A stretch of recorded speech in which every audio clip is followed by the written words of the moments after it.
Okay, you can hear me. Okay, so my name is Moises Mendez II. I'm a digital culture journalist, and they asked me to speak for some reason. Um, I guess they asked me to speak, and I thought of the spookiest thing I can think of, this hellscape of an app, Grindr. So, I don't know why I decided to speak about this thing, but um, I wanted to talk because unless you use the app or you follow it really closely, you don't really understand like the troubled past that this thing has had. And there's a lot of things that aren't great about this app. But I also wanted to talk and give some sort of hope that this app is not as terrible as everyone makes it out to seem. So let's start out with Grindr at its most basic level is an app that was created by this guy named Joe Simkai in 2009. It was it's the most unique dating app because it has a geolocation-based interface which allows users to see up to 100 people at once. So instead of getting access through swiping one at a time, everyone can just talk to literally anyone on this app. So there are some things that are different about this app when it comes to profile building. It allows you to put a headline, which you can say literally anything, which, as we know, is not great. It also gives you the option to put your HIV status, when the last time you were tested, and if you are on PrEP. There's also the option to put your tribe, whatever that means. It's basically a subgroup of a community based on appearance and or HIV status. So here is my profile. Thank you very much. I thought I would give you guys just a little taste of what you could see if you use this app. So I am 6'7".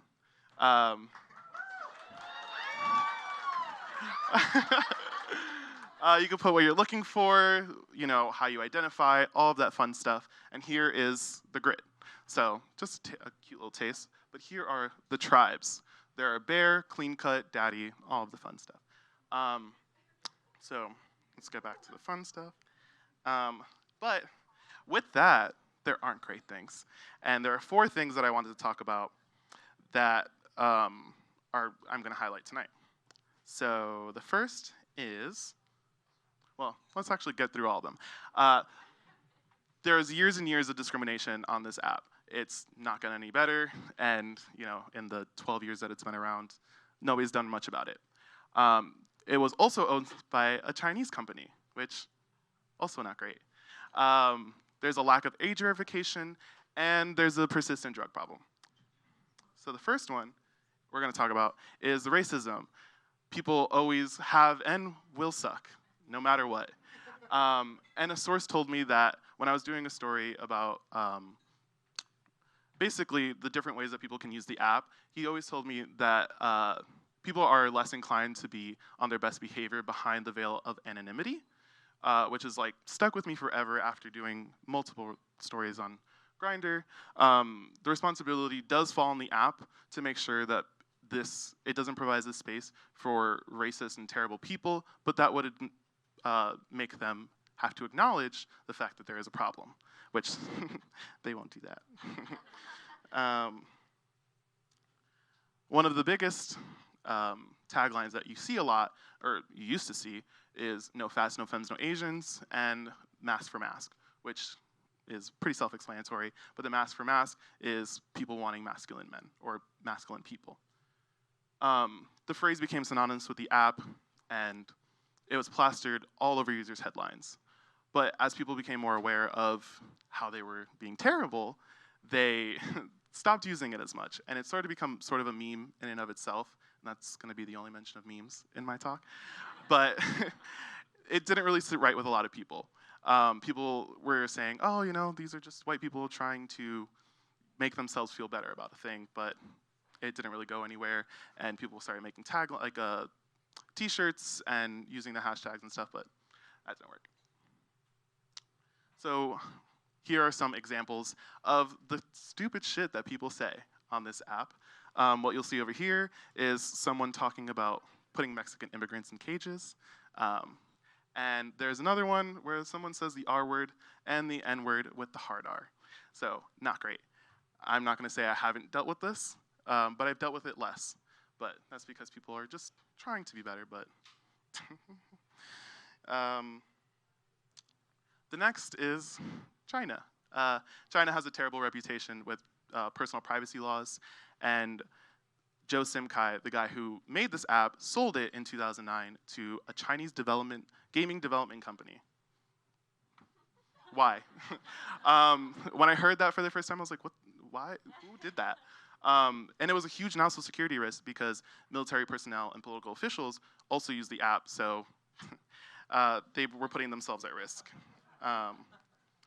So under the ownership of Kunlun, the digital gaming group, Grindr saw 2 personal information leaks. The first was in 2009. Oop, we'll go back. First was in 2019 when it gave, sorry, a little nervous here. So actually, thank you guys. Sorry, oh my God. It's the first time I'm doing this shit, so I'm very nervous. First was in 2018, we'll say that. It was when the app was sharing personal information and HIV statuses of its users to third-party companies. The second was in 2019 when it gave Beijing-based engineers access to people's HIV status and personal information. So the Committee of Foreign Investment and in the United States, or CFIUS, declared that it was too much of a risk and made them basically sell it to a venture-based capital firm in New York, not in New York, in the United States, which it is owned by now.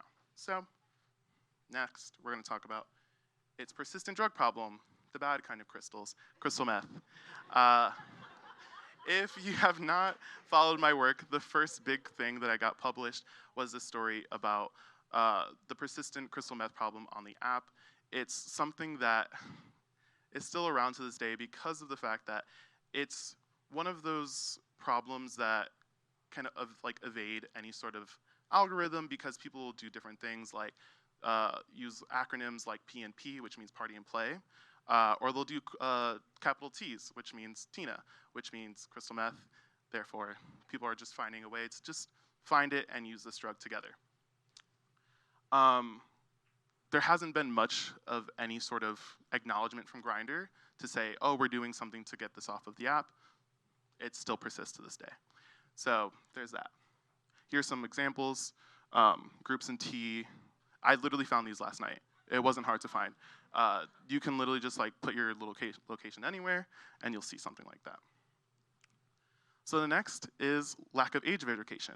Tinder is one of the apps that has age verification that'll help minors not be on this app because it asks you to provide some sort of verification, like your ID, anything. But Grindr doesn't have that, so there's a lot of young people that are trying to find some sort of community. And when they do this, they'll just put themselves in harm's way, unfortunately, because people usually in rural areas are trying to find people to connect with, but they don't have that. So then they go to the one place that they know or heard of, and it's Grindr. So with that, they have provided access to many underage users interacting with older users and later unknowingly getting groomed. So after hearing all of this bullshit, it's hard to think that Grindr is some sort of a good place, but I am the one person, I think, that likes this app and has some sort of faith in it. But it's because I've been around it and talked about it and wrote about it for so long. But I also have made meaningful connections with, I think a lot of people can make meaningful connections, but I don't know. That's just me. And it's under new leadership, so that means it has a chance to grow and be good. So one of the ways that I think it could be good is when people are trying to find somewhere to live. People will often post, like, I'm looking for a room or I'm looking for a sublet, and there have been people that have found that, and that's good. And here are some examples of things that I found literally last night or days ago that people are looking for. So this guy looking for a writer, he was just he owns this really small publication called Iffy. Super nice guy. Talked to him, and we talked about what he needed and what he was looking for, and if he found it, he did. And then these two people looking for roommates, which are really good. So yeah, there's that. And I think that the world is a shitty place, and the world is on fire. And this app, like literally, if you are not ready to come out or have those conversations, this is a place for you to do that with some people with no sort of judgment, and it's kind of nice. So in conclusion, nothing's terrible. And here's my shameless self-plug. Follow me on Twitter and on Instagram. Oh, and if you see me on Grindr, say hello.